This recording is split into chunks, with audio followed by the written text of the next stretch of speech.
My son chose his wife's birthday party over his father's funeral, and the next morning he knocked on my door asking for money. Before we continue, please like and subscribe, and write your city in comments. I stood there at 65, still wearing Mark's cologne on my sweater because I couldn't bear to wash it yet. The funeral flowers were wilting on our kitchen table, and there was Marcos with that familiar smile he used when he needed something. His hair was still styled from the party, and I could smell expensive perfume on his shirt. Mark had been gone for 3 days. 3 days since the heart attack took him while he was fixing the back fence, the same fence where Marcos used to play as a boy. The doctors said it was instant, that he didn't suffer, but I was suffering enough for both of us. Marcos stepped inside without being invited, the way he always did. He scanned the room as if pricing things, and something cold settled in my chest. His wife, Carmen, hadn't even sent a card. The night before, I had sat alone in the funeral home's front row. Mark's co-workers filled the back rows, his fishing buddies took up the middle section, but the seat next to me stayed empty. People asked where Marcos was. I kept making thin excuses. Now he was standing in my kitchen, scrolling through his phone while I made coffee with shaking hands. He mentioned something about Carmen's surprise party being perfect, about the live band and the catered dinner. Every word stung. But what I found in Mark's office drawer changed everything. After Marcos left that morning with a promise to call later, I finally gathered the courage to sort through Mark's papers. The desk drawer stuck like it always did, and when it finally opened, bank statements scattered across the hardwood floor. I picked up the first statement and sat down hard in Mark's chair. The numbers made no sense at first. Monthly transfers of $3,000 to Marcos and Carmen. Every month for the past 5 years. $24,000 a year. $120,000 total. My hands found the calculator and I started adding. College tuition for Marcos, the down payment on his house, Carmen's car payments, wedding expenses, the European honeymoon, emergency loans that were never repaid. The numbers climbed higher and higher until they reached a sum that shocked me. Mark had given our son far more than I ever imagined over the years. I found the insurance papers next. Mark had a life insurance policy. The copy in the drawer showed no clear beneficiary name. Behind it was a handwritten note dated 2 weeks before he died. He was planning to change the beneficiary and was even considering leaving the estate to the children's hospital in the next county. He died before he could make the change. I sat in that chair until the afternoon shadows grew long, holding my husband's final thoughts in my hands. The coffee went cold and the phone rang 3 times before I finally answered. It was Marcos calling about dinner plans, his voice bright and careless. He wanted to bring Carmen over to discuss the will, to talk about arrangements and inheritance. He spoke like Mark's death was just another business transaction. That's when I made my first decision. The bank statement showed numbers I never expected to see. The next morning, I drove to Mark's office at the construction company he had managed for 23 years. The secretary, Helen, hugged me tight and offered her condolences. She mentioned how proud Mark always was of his son, how he used to show everyone pictures of Marcos's new house and fancy car.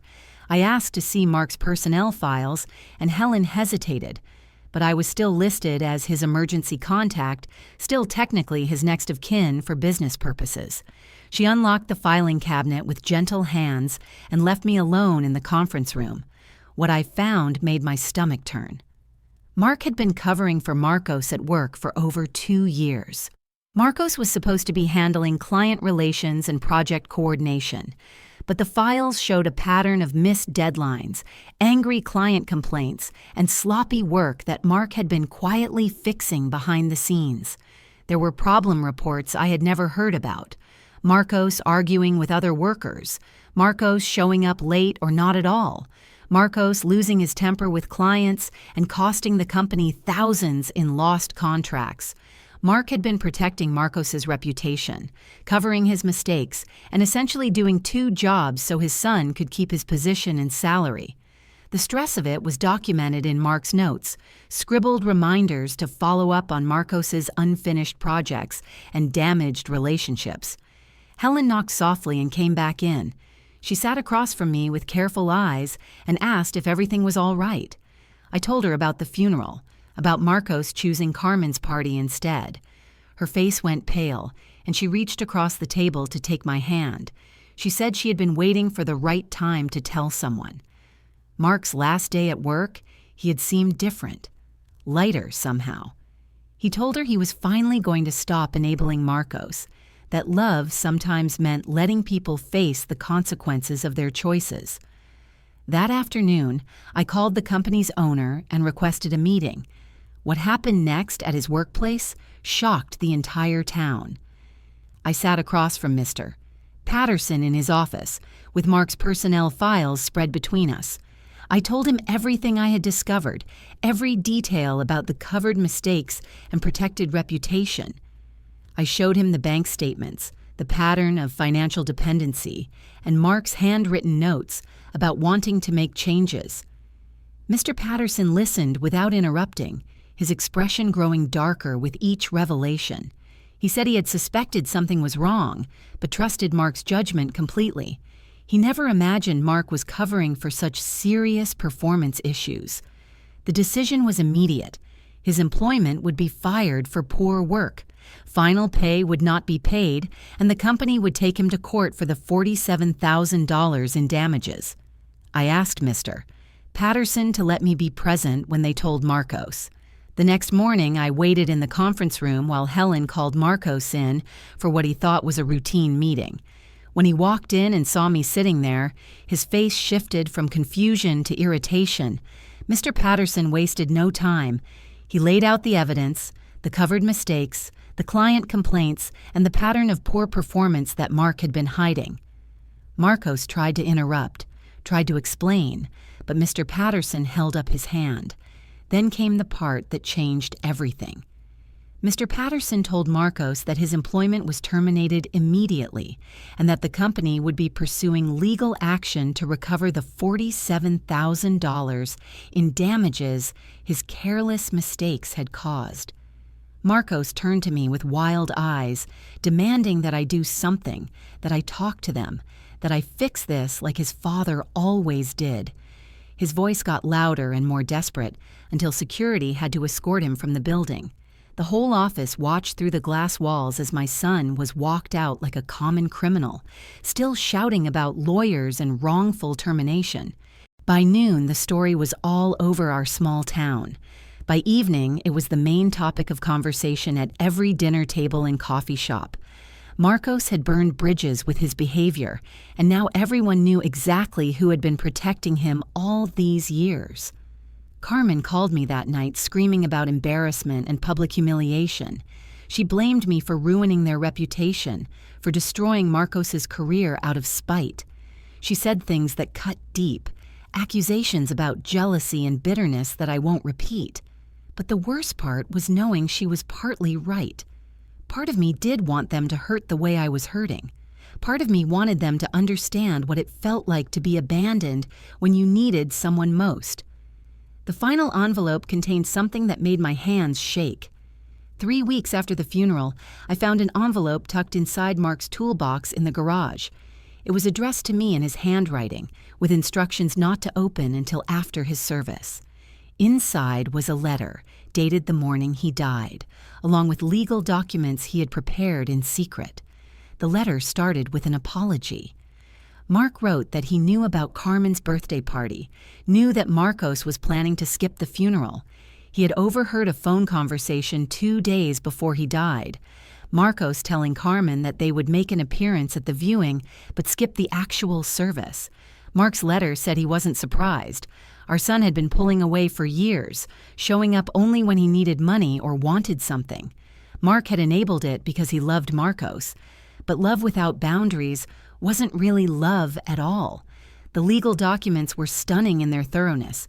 Mark had quietly changed his life insurance beneficiary to me instead of Marcos. He had also prepared a new will that left everything to a trust fund for building a children's hospital in our county. But the most shocking discovery was a detailed accounting of every dollar Mark had given Marcos over the years. Every loan, every gift, every covered expense, documented with dates and amounts. The total was even higher than I had calculated. Mark's letter explained that he wanted me to have choices after he was gone. I could honor his wishes and fund the hospital, or I could give Marcos another chance by sharing the inheritance. But either way, our son needed to understand the true cost of his father's love. The letter ended with instructions for one final test. Mark wanted me to offer Marcos a choice. He could have money immediately with no conditions, or he could earn back his father's respect by working at the construction company for 2 years at entry-level wages, learning the business from the ground up like Mark had done. If Marcos chose the quick money, I would know he hadn't learned anything. If he chose the work, there would be hope for rebuilding our relationship. I carried that letter with me for a week before I finally made the call. Marcos arrived at my house within an hour, Carmen beside him looking nervous and overdressed. They sat on my couch like they were visiting strangers, all politeness and careful words. I told them about the insurance money and the will, about Mark's final wishes and the choice he wanted me to offer. I watched Marcos's face change as I explained the immediate payment option versus the 2 years of honest work. He didn't even hesitate. He asked about the money, whether it would be cash or check, when he could pick it up. Carmen was already making plans, talking about paying off credit cards and maybe taking a vacation to recover from all the stress. Neither of them asked about the hospital or Mark's hopes for rebuilding our relationship. Neither of them mentioned the funeral or the hurt their absence had caused. I stood up slowly, feeling every one of my 65 years in my bones, and told them the immediate payment was no longer available. Mark's test had given me the answer I needed. Security escorted them from the probate court the next week when they tried to contest the will. Carmen made a scene that ended up in the local newspaper, and Marcos hired a lawyer who quickly discovered that Mark's legal documents were solid. 6 months later, I broke ground on the Mark Sullivan Children's Hospital. The entire construction company volunteered their time, and donations poured in from people who remembered Mark's kindness over the years. Marcos and Carmen lost their house to foreclosure that winter. They moved 3 counties away, and I heard through mutual friends that they had separated. Carmen went back to her mother, and Marcos found work at a factory in the city. I never saw my son again, but sometimes I wonder if Mark's final lesson eventually found its way to his heart. The hospital opened 2 years later on Mark's birthday. I stood in the lobby under a portrait of my husband, surrounded by children's laughter and the busy sounds of healing. I kept Mark's cologne bottle on my nightstand, and sometimes I still tell him about my day. I think he would be proud of what his love built, even if it cost us our son.